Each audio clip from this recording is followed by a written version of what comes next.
Hello everybody, welcome to Haylett RV. Coming in today on trade, 4,760 pounds. A floor plan I always liked. A simple, straightforward, yet surprisingly spacious feeling Summerland 2560 rear living couples model.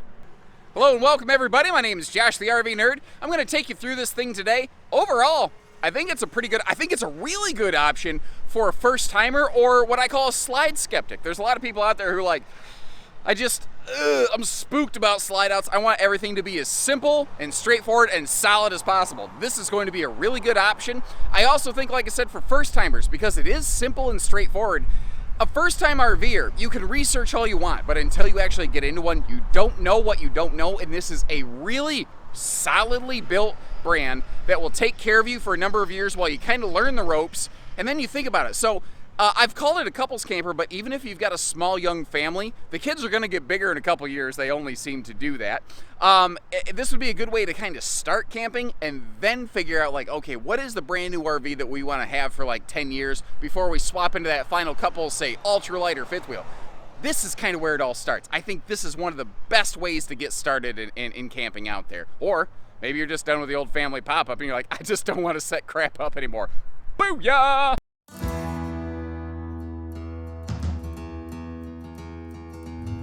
And it's always really surprised me. I like this layout. I've always really liked this layout. Like this is a Summerland, which is a member of the Springdale family. Cherokee used to make it. Puma used to make it, might still make it. I don't know. We're not a Puma dealer, so I don't have great understanding of their lineup. But it's always made a lot of sense to me. And really, if you look at it, it's very similar to something like a 23 MK Grey Wolf that we might have at Haylett RV today, just without the dinette slide. And instead, it gives us a nice dinette with a window on the door side, still maintaining that giant rear like picture window here, which I think is one of the things that really makes this one work for me. It makes the whole RV look and feel really big without actually needing to be really big, under 4,800 pounds. Now, somebody definitely spent some serious time hanging out on this sofa. Again, anything I see, I will tell you, whether it's positive, whether it's not positive, derogatory, I will let you know. Like the fact that, yeah, that is sunken down a little bit there. Now, this is a jackknife style sleeper sofa that can flip down into a little bed. And actually, if you notice, the side stands have handy little pockets at either the head or footboard, as it would be. And those could be like handy magazine type storage or something like that, but they could also be miniature headrest storage. So like it doesn't have to be just a couples camper. It could be a good buddy camper. You could have some guests. You could do some, some small family camping. There's nothing that says there's only one way to use this thing. And if we take a seat over here on the sofa, this is kind of what you might see here. One of the things that always kind of stuck out at me on these too was the fact that these had centralized air conditioning standard from the factory. Now, even today, and think of how many years old this is, but even today, that is still optional on a lot of trailers in this more simplified classification and price point. A lot of manufacturers still do not standard centralized AC. And one of the things that always stuck out to customers at these when they would, like sometimes we'd pull them up to the building and let people check them out side by side, they would often say how, wow, it feels a lot cooler in here just because the air conditioner system was able to work so much more effectively, even though it's the same size air unit. A couple little blemishes I want to point out here. It looks like a wall panel popped over here for some reason. I see where it was screwed back into place. Probably they found a stud right behind it and were able to get that kind of resecured. It is there. I don't love it, but I'm also not going to lie about it or hide it. The RV absolutely needs a cleaning. You know, if I just stood back and I took pictures and I swept my camera around, there's things that the camera just doesn't see until you get up close. I am not afraid to hide those things. Now, we have the facilities, of course, the staff with the ability to go through and do a very nice cleaning on this RV. And it is possible that is already part of the plan. I don't know. I just know that we had a trailer come in. I ran out with my camera and I'm recording it exactly as it is now. And in a way, I think it's kind of cool that you get to see how it was used or kept. Now over here, I don't know what happened. I don't know if they had a cat go or what the case might be. But the shades are broke. There's no question. Shades are broke. I also weirdly did not see the string pull to lift those shades. I don't even, when I look under here, I don't even see where it would be. I don't think it's a replaced shade. I know at one point it had to have gone up and down, but it doesn't look like it does currently. So I guess keep that in mind as you're, looking at your purchase options and decisions here. Folks added that television. That was definitely not a factory standard thing. Storage below the dinette, which can also fold down into a sleeper. So remember, we got the master bedroom up front for two. Then you've got a fold down sofa and dinette, each of which could handle, I think, a smaller kid or a big dog, as it were. A big dog I consider a little because they're not quite as large as me. I will say though, like the cabinetry construction in this, that was one of the things that Springdale and Summerland I always felt was best in class. Their fit and finish and the way that their cabinetry held up long term was always exemplary. And if you talk to newer owners today, it seems that that's probably still pretty much the case. Cracking everything open, taking a look, like I said, like you take a look inside that oven, it needs a good cleaning. I'm not going to hide it. I'm not going to shy away from it. I want you folks to know exactly what you're getting into here. And again, the RV is not in perfect condition, but I think it's a really good ideal fit for a potential first-time RVer. Before you go neck deep on a loan into a brand new RV, getting something like this that, while maybe not in flawless condition, is kind of the equivalent of like a used car that somebody put 12,000 miles on every year, average use kind of vehicle.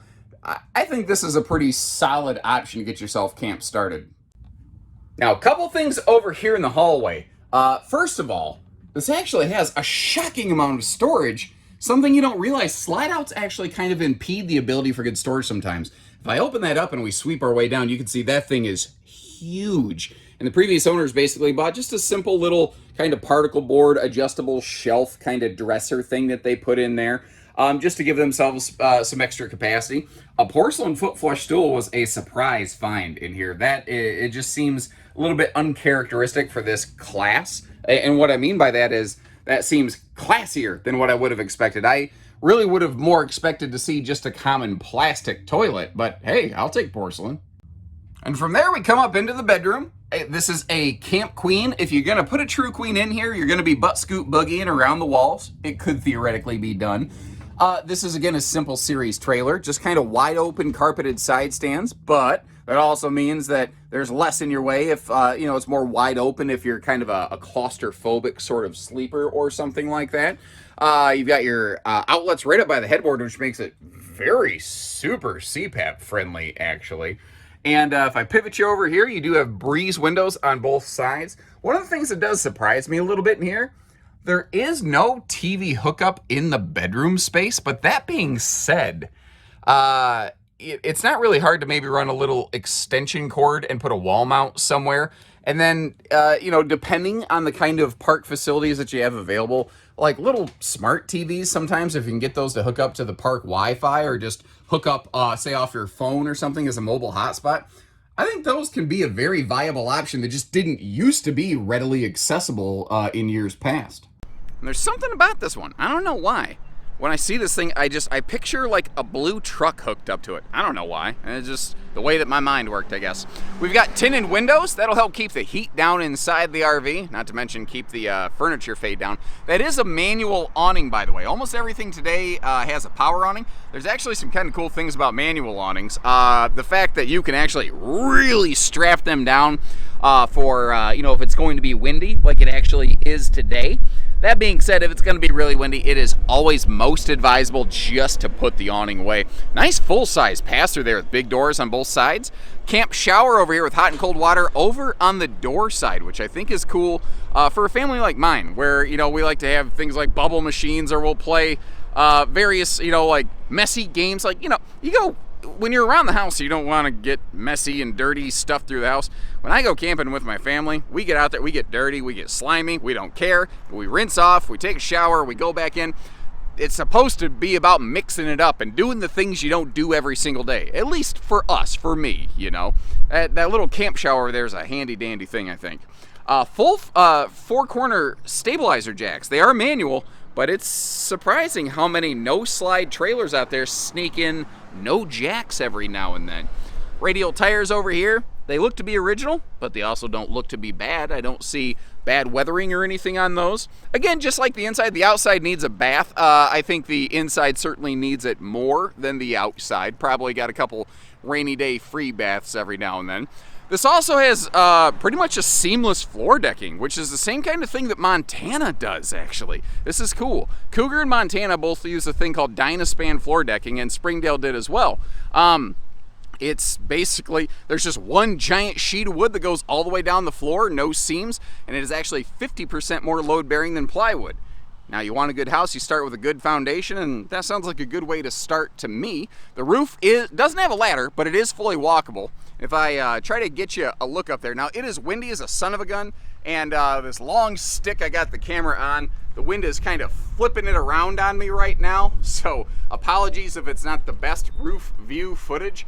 But I don't see anything up there that scares me. Like, the front rear termination strips look good. The roof membrane itself looks healthy. It looks like the outside was potentially cleaned more frequently than the interior. So thank you very much for joining our family-owned and operated outfit today. If you haven't done so already, take a moment to like our video and subscribe and follow along here to our channel.